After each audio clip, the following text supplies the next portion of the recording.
নমস্কাৰ বন্ধু বান্ধৱীসকল, স্বাগতম জনাইছোঁ মই ইউটিউব চেনেল গ্ৰেটমেন অফ আছামলৈ। আজিৰ পৰা প্ৰায় ২৪০০ বছৰ আগতে ভগৱান গৌতম বুদ্ধই সমগ্ৰ ভাৰতবৰ্ষক ঘূৰি ঘূৰি বৌদ্ধ ধৰ্ম আৰু সংস্কৃতি প্ৰচাৰ কৰি ফুৰিছিল।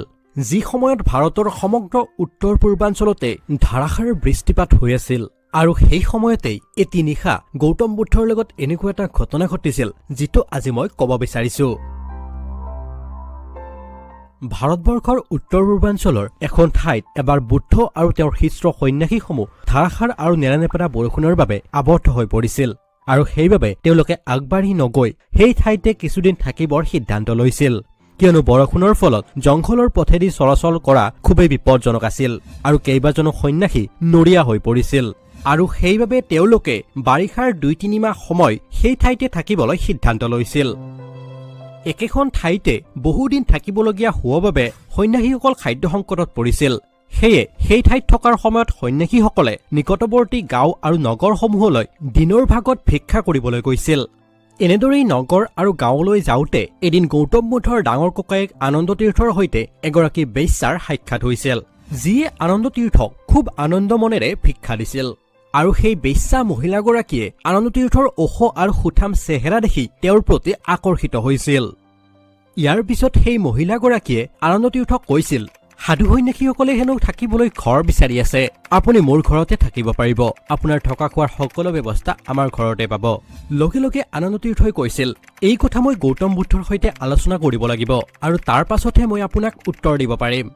আনন্দ তীৰ্থৰ উত্তৰ শুনি সেই মহিলাগৰাকীয়ে ব্যংগ কৰি কৈছিল, ঠিকেই আছে, আপুনি আপোনাৰ গুৰুক সুধিব খুজিছে নহয় জানো, বাৰু সেইটোৱে কৰক। ইয়াৰ পিছত আশ্ৰমলৈ উভতি আহি আনন্দ তীৰ্থই গৌতম বুদ্ধৰ সন্মুখলৈ গৈছিল আৰু ভিক্ষাৰ সামগ্ৰীসমূহ তেওঁৰ সন্মুখত আগবঢ়াই তেওঁৰ সৈতে সেই মহিলাগৰাকীৰ লগত হোৱা কথা বতৰাখিনি অৱগত কৰিছিল। সকলো কথা শুনাৰ পিছত গৌতম বুদ্ধই আনন্দ তীৰ্থক কৈছিল, যদিহে তোমাক সেই মহিলাগৰাকীয়ে তেওঁৰ ঘৰত থাকিবলৈ আমন্ত্ৰণ কৰিছে তেনেহলে সেয়াই কৰা হওক, অৰ্থাৎ তুমি সেই মহিলাগৰাকীৰ আহ্বান ৰক্ষা কৰা উচিত। বুদ্ধৰ কথা শুনি অন্য সাধু সন্যাসীসকলৰ খং উঠিছিল, কিয়নো তেওঁলোকে জানিছিল যে সেই মহিলাগৰাকী এগৰাকী আছিল বেশ্যা।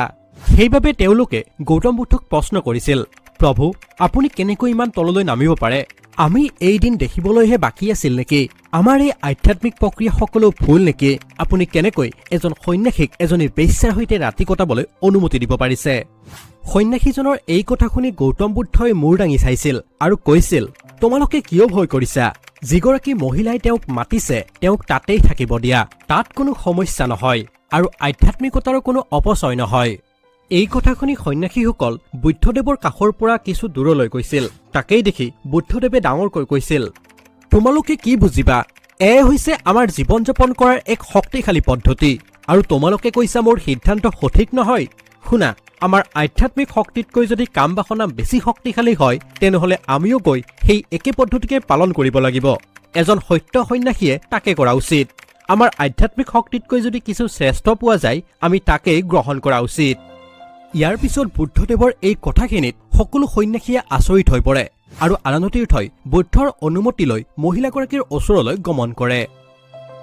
ধাৰাসাৰ বৰষুণৰ ফলত সেইদিনা সন্ধিয়া খুবেই ঠাণ্ডা পৰিছিল, লগতে আনন্দ তীৰ্থই দেহত খুব পাতল কাপোৰ পৰিধান কৰি আছিল আৰু তেওঁ ঠাণ্ডাত কঁপি আছিল।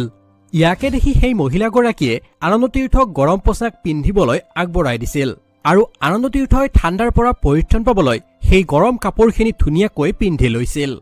ইয়াকে দেখি মহিলাগৰাকীয়ে মনে মনে ভাবিছিল যে সন্যাসীজন হয়তো তাইৰ ৰূপত ইতিমধ্যে মনমুগ্ধ হৈ পৰিছে।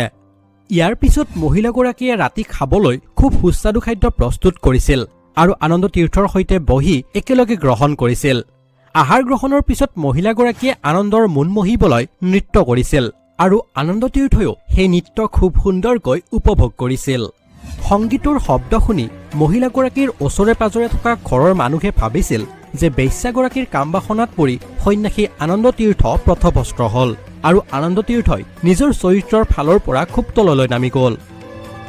ইয়াৰ পিছত লাহে লাহে বৰষুণ কমিল আৰু ৰাতিপুৱা হল আৰু আনন্দ তীৰ্থই আশ্ৰমলৈ উভতি যোৱাৰ সময়ো হল।